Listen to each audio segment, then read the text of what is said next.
बिस्मिल्लाहिर्रहमानिर्रहीम। अल्हम्दुलिल्लाह असी 4 मशकां जिहड़ियां ने वो कर चुके हैं। अज असी मशक शुरू करांगे स्वाद अल्फसाद दी, ताकि ये जारी हो सारी रहे सिलसिला। एक असी नमैश कराई दी आ बस सिलसिला ईद मिलादुन नबी, जिहड़ी कि 15वीं नमैश अल्हम्दुलिल्लाह हो रही है। 3 नवंबर नूं इफ्तिताह होएगा। 6 नवंबर नूं उहदी तकसीम असनाद का प्रोग्राम होएगा।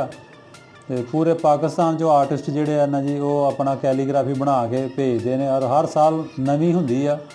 ते उहदे विच इह है कि तुसीं भी आओ, आण के नमैश देखो, आर्टिस्टां दी हौसला अफजाई करो और इंशाअल्लाह रूह नूं सकून मिलेगी।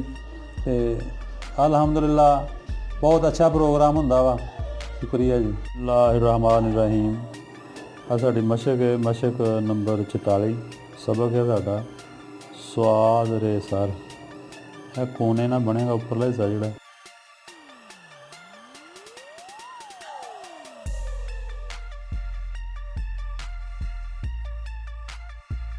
इत्थों अगर शुरू करने असीं तो यह हिस्सा पूरी कलम लगे, फिर आहिस्ता आहिस्ता बरीक हो गया इस लाइन तक लैके आवांगे।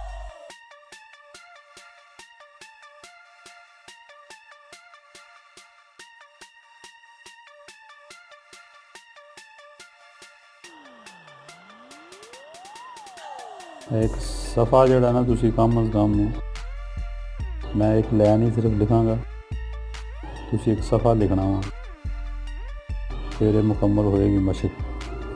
जोड़ा मशक का हक हुंदा वा।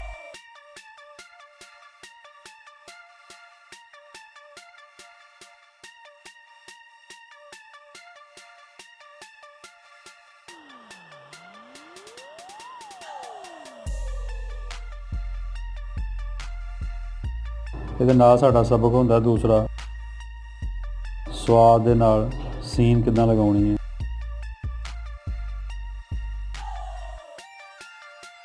थोड़ा जिहा इहनूं उपरों शुरू करांगे ताकि दायरा जिहड़ा अपनी जगह ते चला जाए।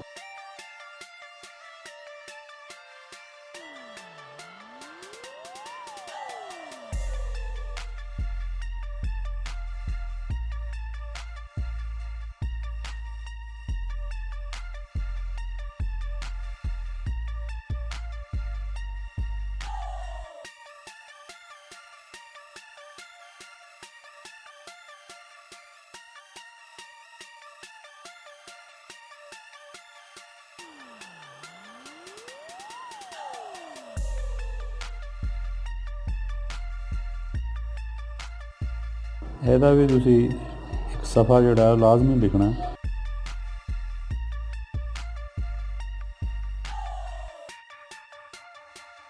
तो मैं ਇਹਦਾ एक लाइन जी मैं लिख रहा हूँ।